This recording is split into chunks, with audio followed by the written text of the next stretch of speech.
салом ба мухлисони канали Барса ТЖ. қабл аз он ки чанд хабари топро барои шумо пешкаш кунем, барои шумо барори кор ва албатта саломатӣ орзу дорем. Бигзор бозори барору комёбиётон мисли бозори трансферии клуби Барселона гардон бошад. Поёнтар хоҳед фаҳмид ки чаро ба шумо ин гуна таманно кардам. Вале дар қатори ин хабар ҳамчунин ба шумо аз пешниҳоди шартнома ба Дембеле ё ивазшавии ӯ бо Неймар, эҳтимолияти гузариши Эрик Гарсия ба Барселона ва чанд хабари топ-тозаро хоҳем гуфт. Агар поза ёнбошро гирифта бошед, пас сар мекунем. Эл Класико чун ҳар вақта маълум хоҳад кард ки кадом даста барои чемпионӣ мубориза мебарад. Дар ин рақобат кадом дастаи пирӯз мегардад, имкони зиёдтари қаҳрамонӣ дорад, новобаста аз он ки дар ҷадвал дастаи Атлетико пешсаф мебошад. Ҳар дуи даста эҳсос мекунанд ки баҳои ин бозӣ ба тиллову зар баробар аст. Аз ин хотир ҳамаи талафоти кадрӣ ва мушкилиҳои дигар фаромӯш мешавад.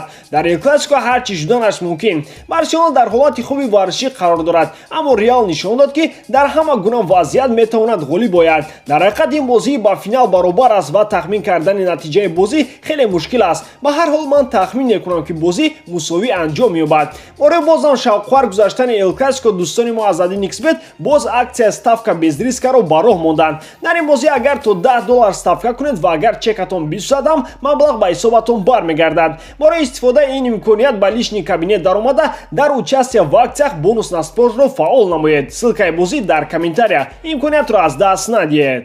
Хоб бовар кунед хоҳ не, Барселона нисфи ҳайати худро ба фурӯш мондааст. Ҳамин Жоан Лапорта бо Куман ё девона шуданд ё аниқ пул надоранд. Бар тибқи хабарҳои расида ҳудуди 10 нафар бозингарон дар поёни мавсим ҳайати Барсаро тарк мекунанд. Қариб 10 нафар, яъне қариб як дастаи бутун. Ин рӯйхати калон аллакай бо сармураббии даста Роналд Куман маслиҳат шудааст ва тобистони имсол ин бачаҳо ба фурӯш бароварда мешаванд. Агар мардаке пайдо шавад ки ин ҳамаро гуфти васия ҷураи ман оптум бихарад, дар лубои чемпионат бозӣ карда метавонанд. Биёд як бур бар ин рӯйхат нигоҳ кунем ки Барселона киҳоро моли бозори трансферӣ карданист. Филиппи Каутино, Мартин Брейтвейт, Самуэл Умтити, Миралим Пьянич, Серджио Роберто, Хуниор Фирпо, Карлос Аления ва Матеос Фернандес. Агар Дембеле шартномаи худро тамдид накунад, эҳтимол дар ин рӯйхат ҷо мегирад. Инро дар ватанҳои мо бозингар да биё бача мегӯянд. Фикр дорам ба ин ҳаят як дарозабон намерасад. Агар нето ҳам ин ҷо мебуд, пас ҳоҷати харидории дарозабонон аз байн мерафт. Ау, ҷанобони Алигарх, ана дастаи тайёр барои Лигаи Чемпионҳо. Ку шайхи араб ки ба истилоҳ бо як чертерни рес ҳамаашро дар Абу-Даби дар варзишгоҳи марказӣ фарорад.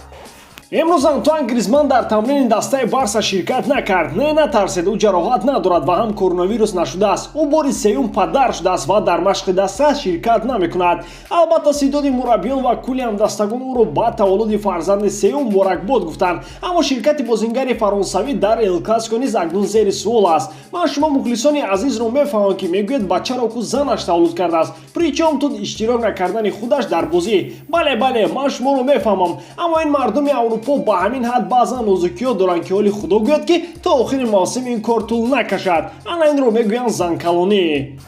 Аммо дар ин падидаи нек боз як ҷузъиёти аҷибам ҳаст. Аҷибтараш ин ки ҳамаи фарзандони Гризман дар як сана, яъне 8 апрел таваллуд шуданд. Духтараш Миё соли 2016 баъди 3 сол дар ҳамин рӯз писараш Амаро ва акнуни навзоди дигар дар ҳамин рӯз ба дунё омаданд. Албатта ба ҳисоби китоби Гризман берун аз майдони футбол гуфти он мардако гапаш нест, лекин хуб мебуд чунин тасмимгириҳо дар майдони футбол низ ба ӯ муяссар мешуд. Агар муяссар мешуд, пас тамоми тӯбҳои задаш рост ба девятка мерасиданд. Гуфти акай Машраб мо ҳам ба ин табрикот қуш. Муборак бошад акай Антуан, умри дароз ва танисият ба бачаат.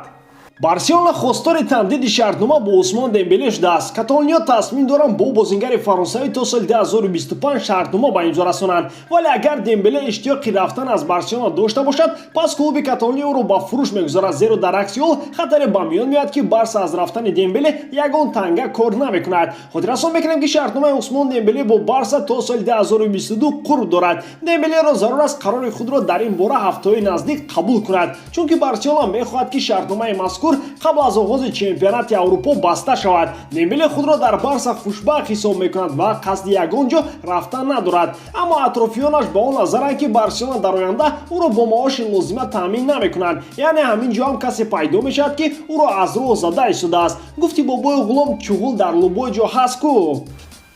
аммо бо ин ҳама роҳбарияти Барселона кӯшиш доранд ки Дембелеро бовар кунанд ки мавсим ба мавсим маошашро баланд мебардоранд. Соли пор Барселона сахт хостори фурӯши ӯ буд, аммо ин мавсим Дембеле бозии худро хуб карда ба бозингари ҳайати асосии Барса табдил ёфт ва акнун Барселона хостори дар ҳайат нигоҳ доштани ӯ мебошад. Дар рӯйхати бозингарони тобистон ба фурӯш бароварда мешуда исми ӯ нест, вале ин дар сурате аст ки ӯ шартномаи худро тамдид кунанд. Куман ба ӯ умед мебандад ва ин яке аз бартариҳо дар бастани шартнома мебошад, вале бозам як чиз дигар метавонад ба рафтани Усман Дембеле сабаб шавад. Ин албатта омадани Неймар аст. пӯшиданест ки Барселона хостори баргардондани Неймар мебошад ва ҳам Неймар низ агар лозим шавад инами бегаҳ ба Барселона мегузарад. Неймар шартномаи худро бо ПСЖ тамдид кардани нест ва ҳам ин маънои онро дорад ки бозингари бразилиягӣ дигар шавқи бозӣ кардан дар Парижро надорад. Бозам гуфти бобои ғулом хараш аз ҷубор парид. Аниқтараш дид ки бо Мбаппе аз дасташон хоки бари мазор намеояд. Ана дар ҳамин сурат агар Дембеле шартномаи худро бо Барса дароз накунад, пас ӯро бо Неймар иваз мекунанд. Лекин ин варианти охирӣ нест ки нисбат ӯ истифода мешавад. Дар чунин ҳол ҳама бурд мекунад. Дембеле ба Парк де Пранс мераваду Неймар ба Камп Ноу меояд. Муҳим аз ҳама касе аз касе ягон чиз қарздор нест, яъне Али барои худу Вали барои худ. Ахиран Серхио Рамос кафид. Не натарсед, ӯ зинда аст, гуфти бобои Ленин аз зиндаҳо ҳам зиндатар. ӯ дарди дили чандсолаашро гуфт ки агар ҳамин Месси намебуд, мо яъне Реал боз бештар ҷоиза мегирифтем. Маълум аст ки Месси бо бозии беҳамтои худ борҳо айши Рамос ва компанияшро талхчики заҳрова кардааст. Реали бузург аз дасти Месси борҳо шикастҳои хурдааст ки то ҳозир ҳамчун пурдаҳшаттарин хоб дар ёди Рамос боқӣ мондааст. Рамос гуфтааст ки мо як вақтҳо бо бузургтарин Барселона бозӣ мекардем ва шикаст мехӯрдем, нигоҳ накарда бо оне ки моро Мауринои беҳамто тамрин медод. Албатта будан вақтҳое ки мо низ ба онҳо мушкилиҳои зиёд эҷод мекардем, вале дар маҷмӯъ бартарии онҳо зиёд буд. Ин ҳамаро сарбони Реал дар як филмнома ки дар бораи ҳаёти фаъолияти ӯ таҳия шудааст гуфтааст. Шояд аз ҳама зиёд ҳамин Рамоси бечора дар ситами Месси дар мемонад, зеро то ҳозир ӯро дар хати дифоъ лозим меояд ки бозингари аргентиниро боз дорад.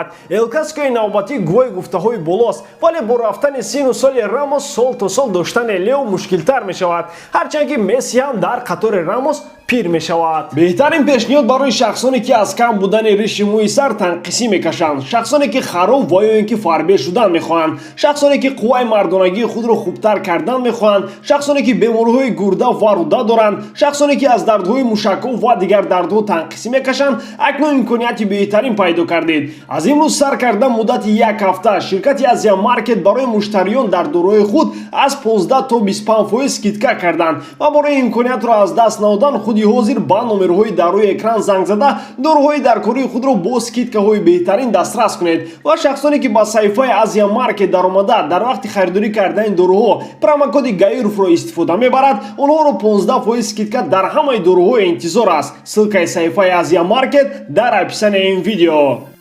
Барселона ба Гарсия пешниҳоди нав кардааст, аммо дар гумон аст ки ин пешниҳод аз ҷониби бозингари Сити қабул шавад, ҳарчанд ки ӯ як умр мехост ки дар Барселона бозӣ кунад. Гап сар ин ки айни замон Барса шартномаеро пешниҳод дорад ки бар тибқи он маоши Эрик Гарсия дар қиёс ба шартномаи пешин ки замони роҳбарии Бартомео пешниҳод гашта буд камтар аст. Хотирас мешаванд ки Барселона инак 2 сол аст ки Гарсияро назорат мекунад ва ҳатто замони президентии Бартомео бо ӯ шартномаи лавзӣ баста шуда буд. Дар садорати Барселона иллати инро мушкилоти молӣ баён омада дар замони пандемия баён карданд. Яъне айни замон Барселона ба Гарсия шартномаи қимат пешниҳод кардан наметавонад. Ин дар ҳолест ки роҳбария тасмим дорад бо бозингарони дастаи аввал оид ба паст кардани маошашон гуфтугӯ кунад. Чунончи гуфтем худи Гарсия сахт мехоҳад ки дар ҳайати дастаи каталонӣ бозӣ кунад. Ба ин хотир ӯ пешниҳоди Манчестер Ситиро оид ба тамдиди шартнома рад кард ва бозам сармураббии Манчестер Сити Пеп Гвардиола ҳам иштиёқманди он аст ки Гарсия дар даста бимонад, аммо ӯ ҳатто ин лутфу маҳоратро ба хотири Барса пушти по зада истодааст. Пеп бошад на ба ҳама чунин эҳтиром мегузорад, аммо агар дил ки нахост на Пепа гӯш мекунеду на Гвардиоларо. Ҳо як байд аст ку дил нест кабутар кичу бархост нишинад, аз гӯшаи боме ки паридему паридем. Бо ҳамин париданҳои Эрик Гарсия нашри имрӯзаро ба анҷом мерасонем. Нависед ки шумо дар ин бора чӣ андеша доред дӯстон? Оё мешавад ки Дембелеро ба Неймар иваз кунем ё Гарсияро бо пули калон биёрему ҳамон як пачка бозингароне ки дар боло рӯйхаташонро хондам